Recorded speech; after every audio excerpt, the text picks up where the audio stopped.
Hi everybody and welcome back to a brand new video on Alex Elite Golf, and today I'm going to show you how you can stop rushing the downswing with the help of this. Yes, this is going to help you to stop rushing the downswing.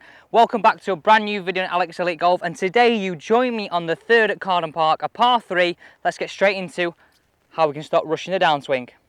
Welcome to the third hole here at Carden Park, par 3, 162 yards long. Now, it's a tricky hole this. We've got bunkers up the right and bunkers down the left, and it's a couple of tiers on this green, which makes it a difficult one. You've got to make sure you get on that right level. So in today's video, I'm going to show you how you can stop rushing that downswing. Now, what I want you to do is I want you to comment down below how many of you are struggling with a downswing and struggle with that feeling of it happening too quickly and almost happening where we've made this move and we don't know what's happened and we've not got a feeling for what we're trying to do. Smash that comment down below and I want you to find out how many of you are struggling with your downswing. So in today's video, I'm going to talk about a simple feeling that's really going to allow you to think about the sequence of your swing and allow you to get the feeling of what we're trying to achieve in the downswing. I think of the downswing as a sequence of events. A lot of people think of this downswing as a club and a throw the golf club at the ball or a swipe at the golf ball. I like to think of this golf swing as a sequence of events, starting from the ground up. So let's get straight into today's video. Now, to help me explain this video and help me explain how I want you to think of the golf swing as a sequence of events, I've got a medicine ball here. It's 2 kilograms, and this is something that we could actually, if we go to the gym, build into our gym routine, or something that we can do at home. Now, if we're someone who rushes this swing, it's very much an arms independent of the body. So if we get a heavy weight now, 2 kilograms, fairly heavy when we're making a golf swing, we feel like we're making a heavy move at this golf ball. We feel like we're making a lash with these arms, and ultimately we're making everything work independently. I want you to think of the golf swing now as starting from the ground up. So as we take our backswing, we're going to wind it to the top. We're going to start from the ground up. So soon as we get this, we start to create an X factor stretch between our shoulders and our hips in transition. So anytime we do that, this medicine ball, now works like in a slingshot. So ultimately we start from the ground up, we start from the lower, then the upper starts to follow, and then we swing through.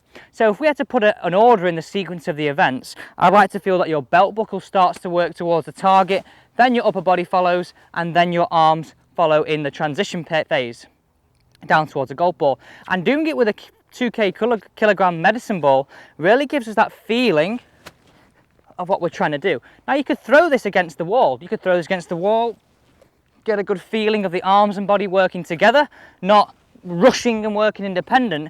And guess what? That rush swing, I'm a big believer in this, and that rush swing I definitely think is a little bit slower for people.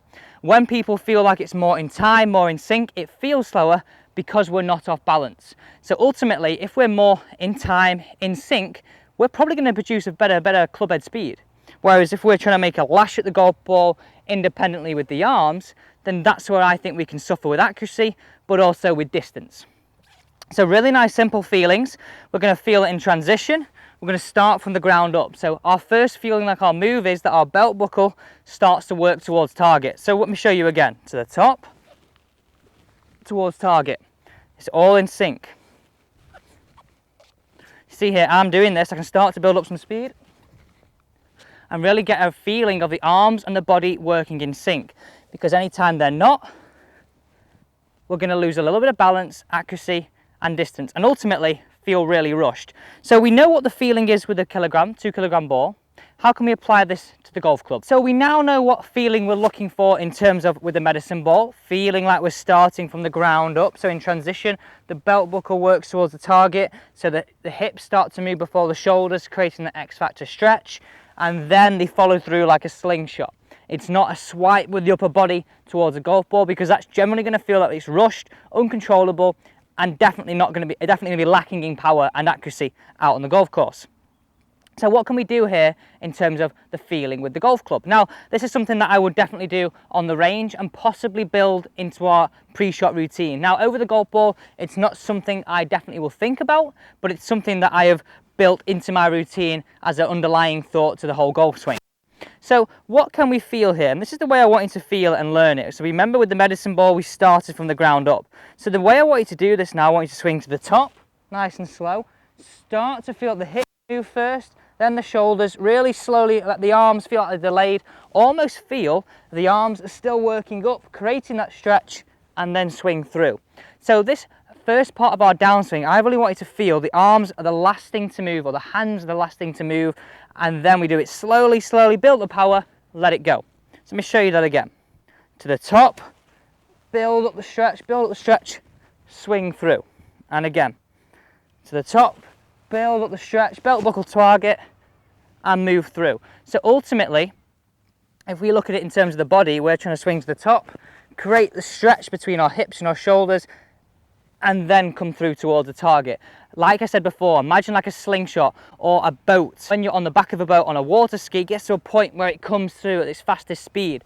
So if we can create that same feeling with the hips and the arms, feeling, and then through, this is really going to allow us not to be rushed, but really get a good sequence of our body. Going back to the first point of the video, I like to think of the golf swing as a sequence of events, starting from the ground up. So our feeling here is belt buckle towards target, build it in slowly, let it come through. So enough of me speaking now, let's hit the shot. And I'm going to show you how I'd build it straight into my pre-shot routine here for the third at Carden Park. So behind the golf ball, to the top, feeling the stretch really slow, then come through towards target. The second one, I'd have another practice swing, really trying to feel the shot that I'm going to hit. Pick your target over the golf ball, trying to apply that feeling in.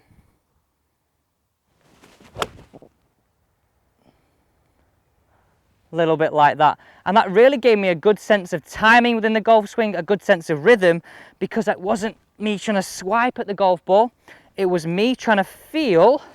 I created the stretch, arms feeling the high, and your voice should change here because we're creating that stretch and then through. And the more we can do that, the more we can create the X Factor stretch, the better power we're going to get, and the less likely we're going to feel rushed in that downswing. So there you have it, my thoughts of how you can stop rushing the downswing. Really nice simple thoughts. Start off the golf ball, and this is really important. You get an actual feeling of what the body wants to do.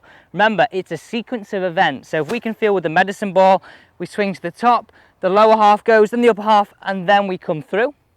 We're going to really get an understanding of what the body wants to do, and then we build it into the golf club. Remember, we swing it to the top slowly, feel the arms stay up there as long as we can, and we create as big a difference and bigger distance from our left knee to our hands. So feel like we've got a bigger a cord attaching from our left knee and our hands, or our belt buckle on our hands, and trying to feel we get that cord to stretch as much as we can. That's going to really give us an understanding of that X Factor stretch and that feeling of the water skier coming through and gathering through, rather than making a swipe at the golf ball. Thank you for watching today's video on Alex Elite Golf. You know, a remedy to stop rushing the downswing. Really nice simple thoughts. Use the medicine ball or use some form of ball to really get an understanding of the body, then apply it to the golf club.